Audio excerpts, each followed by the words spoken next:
Hi friends, this is Sri Krishna. I started this channel to share my views on investment options and trading options we have nowadays. So being the first video, I would like to share a basic details about investment. So what is investment? What is the need for investment?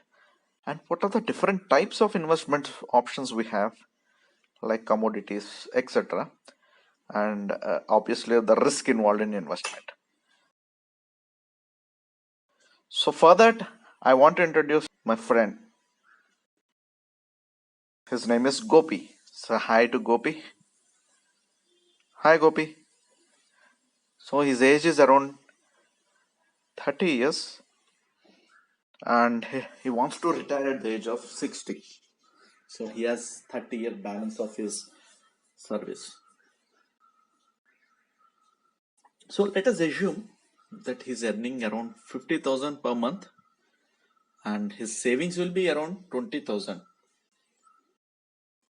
after meeting all his expenditure, basic expenditure like rent, his monthly requirements, everything. So 20,000 is a saving.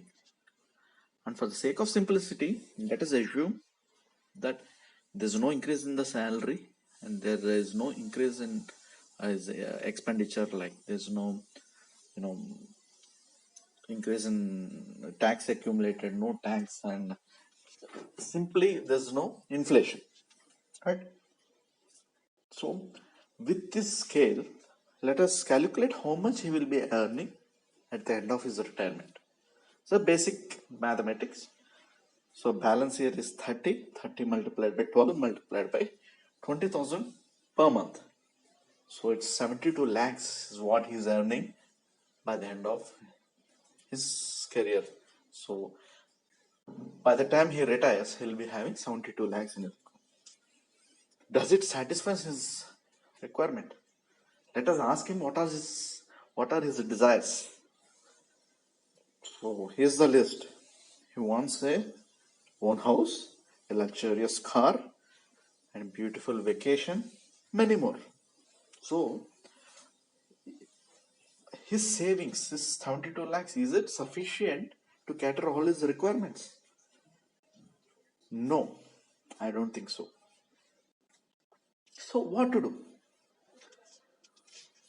What are the other options he has to multiply or to make his savings cater all the other requirements to fulfill?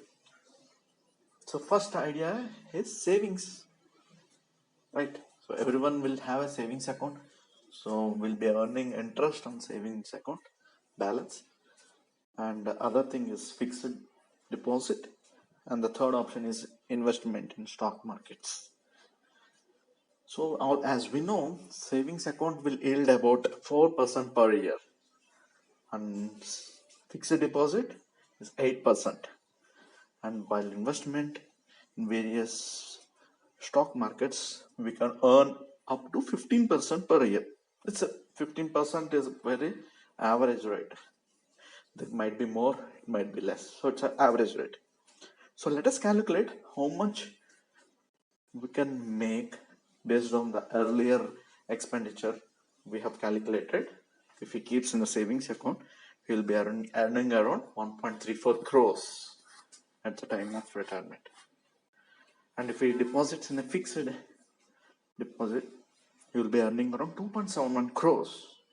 Same time, if he invests in the stock market, oh my god, he earns around 10.43 crores. If you can see closely, the amount he earns when he invests in a fixed deposit is double to that of he earns in the savings account. And if he invests in stock market, he will be earning around 12 times of what he has earned in savings account. So what are the other investment options we have? Like we have real estate, we have investment in commodities, we have investment in bonds. So real estate, many of you might be and when many of you might already have invested in real estate, it's like buying a property, selling, and a risk also is involved in the investment for in real estate, because there are many other options like local government, other many other issues which are involved while investing in real estate. Second, commodities. Commodities includes crude oil, metals such as aluminum, copper, etc., where we have returns around 8%, but its fire is fluctuating. For example, take a crude oil. We have heard crude oil rate of about more than $100 per barrel, as well as a negative cost per barrel as well. So it's highly fluctuating and highly risk is involved. Invest in bonds. Bonds of different types like government issued bonds, which have a very stable rate of return around 8 to 11% with a very, very low risk. So our investment has very, very low risk when we invest in the bonds. While coming to the crude oil and real estate, considerably high. So now when we are investing, the next question comes to our mind is risk. So we have classified risk into three types. Let us go to the different classification of the risk. So we have three different categories of risk. First category is summit, second category middle level, and third is base. So the risk is proportional to the, it's not always proportional, but yes, it is proportional to the return. So if you want to take a less risk, we should be happy to take a less rate of return for our investment. And it's not the other way around. If you take high risk, there's no guarantee that we'll get a higher rate of return. So we need to take a calculated risk always. So let me explain about various risks and what are the different investment options coming under these risk criteria. The first option what we have in the top notch is summit. It's very high risk. So we have a higher risk category investments as well, which will be like different type of commodities as we discussed in the earlier slide. And middle level will be like real estate, equity, mutual fund, large and small cap stocks, and other high income bonds. And base level is like government bonds and other notes, bills, and other small investments which have a definite rate of return with a very, very, very low risk, but the level of income rate of return will also be in a minimum percent. So basically our risk should be in a calculated percentage. It should not be very high. There are people who have committed suicide by taking high risk, which is beyond their capacity, and there are people who has money but could not take risk and they have been where they are. So we need to take a calculated risk in the life. So our risk should be proportional to our capability. As I told you, what is the need of investment?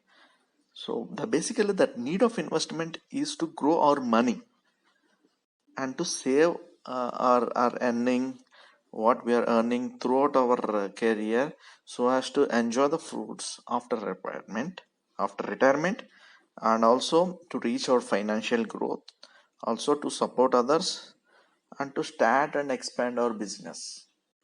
So what not, the list goes on like this. See, what is there in the world which can't be bought from money? So everything in the world can be bought by money. So there's absolutely need for investment, even though whatever, no matter how much you earn, there's absolutely need for investment to cater our future requirements, to cater our dreams, to cater our everything what we think of today, what we look ourselves after retirement. So we came to the end of this presentation. So let me quickly recap again what we have, what is the takeaway from this presentation. So firstly, let us see what is the need for investment. what are the different sources or the different channels we have for investment, and what are risks involved in the investment, how much risk is there in each of the different investment, and what is calculative risk, and what is the risk proportionality to our rate of return, and obviously what is the requirement for investment basically. So these are the takeaways. I hope you understand the basics of investing. And basically it's all about the key factor in this presentation is taking risk. So calculate yourself how much risk you can afford and how much way to invest, and based on that you can certainly grow your hard-earned money to fulfill all your dreams and to fulfill post-retirement dreams whatever you have. So investment is must with a calculated risk. That's what we have today. So finally, the disclaimer. You might be aware that investment in trading is subject to market risk. You need to assess yourself before investment, and you need to consult your financial advisor before investing on anywhere, not only here, anywhere in the world. So that's it. So go through our disclaimer and stay safe, stay at home, and that's it for today. Thank you guys, and we request you to subscribe our channel for more of such videos in investing. Also we request you to comment so for our improvement and your views, and so that we may be able to incorporate in our upcoming videos. Thank you very much. Have a nice day.